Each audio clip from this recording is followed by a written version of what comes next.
আসসালামু আলাইকুম ভাই সাহেব। ওয়ালাইকুম আসসালাম। দুজনে আছে দেখ কফি। ধরো মিষ্টিটা ধরো। খবর তো সবই পাইছো। মাশাল্লাহ, জুয়ের বিয়ার তো তারিখ ফাইনাল হয়ে গেছে।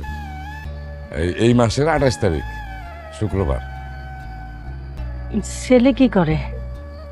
এই মনির লস্কর বাড়ির ছেলে। ও, মালয়েশিয়া থেকেছে। তো জানোই তো সব, খুব ভালো ছেলে। মালয়েশিয়া বিরাট ব্যবসা।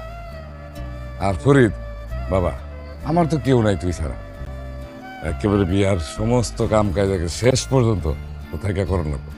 আত্মীয় স্বজনের কারে কারে দাওয়াত দিতে হবো, এগুলো তালিকা করতে হবো। তারপরে এলাকাবাসী আছে, এগুলো তো তরি করতে হবো সব। বাজার সদাই, বিয়ের তো কত কাম। চিন্তা করতে হবে না, আমি আছি। আর শুন, আগে বিয়ার শেষ না হবো তো তোর কিন্তু কোনো মাপ নেই, ঠিক আছে? আমার লোক থাকতে হইব। শিউলি, তুমি তোমার বাবির একটু সময় দিও। বুঝোই তো একলা মানুষ, হ্যাঁ? তুমি থাকলে একটু সাহস পাইব। তাহলে বাবা তুই দেরি করিস না, সকাল সকাল আয়া পড়িস। হ্যাঁ, শিউলি গেলাম। ভাইয়া বসে গেলেন না? কত কামের বনো সময় আছে, যাই। সাবধান যাই কাকা। আচ্ছা আচ্ছা।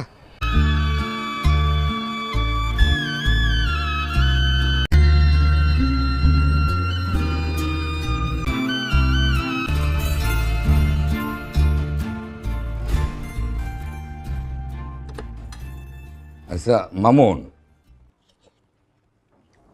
তুমি তোর দুই বাড়িতে দাওয়াত খাইলাম, রান্না বান্না তো ভালোই হয়েছে, কিন্তু বুড়হানিটা পান হইল কে? ভাই একটু পানি মিশিয়েছিলাম, কি মিশাইছস? একটু কলের পানি মিশিয়েছিলাম ভাই। পানি মিশাইছস? এই, আমার এই দাওয়াতে কিন্তু আবার পানি টানি মিশাবি না।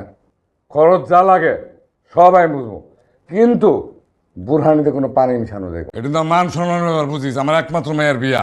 কাকা আসসালাম। ওয়ালাইকুম সালাম। এই ফরিদ আয়, আয়, বস।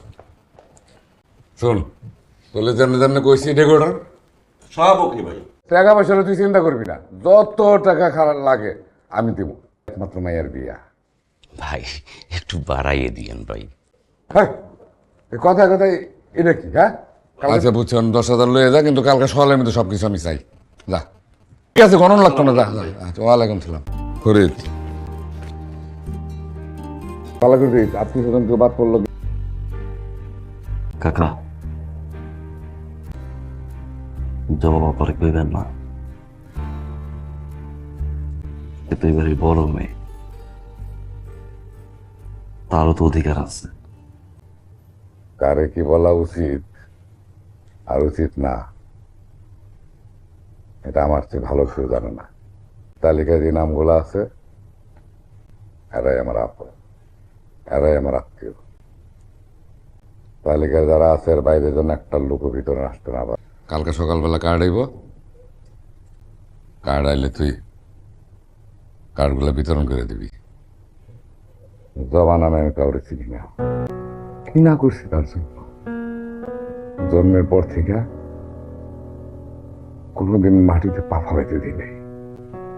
পায়ে ময়লা লাগবো, ব্যথা পাই, তখন যা চাইছি এক আঙ্গুলের ইশারায় তাই হাজির করার চেষ্টা করছি।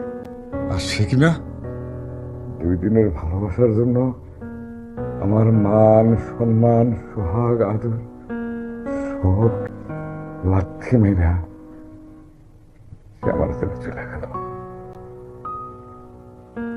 2টা মাস আমি ঘরের থেকে বেরোতে পারিনি।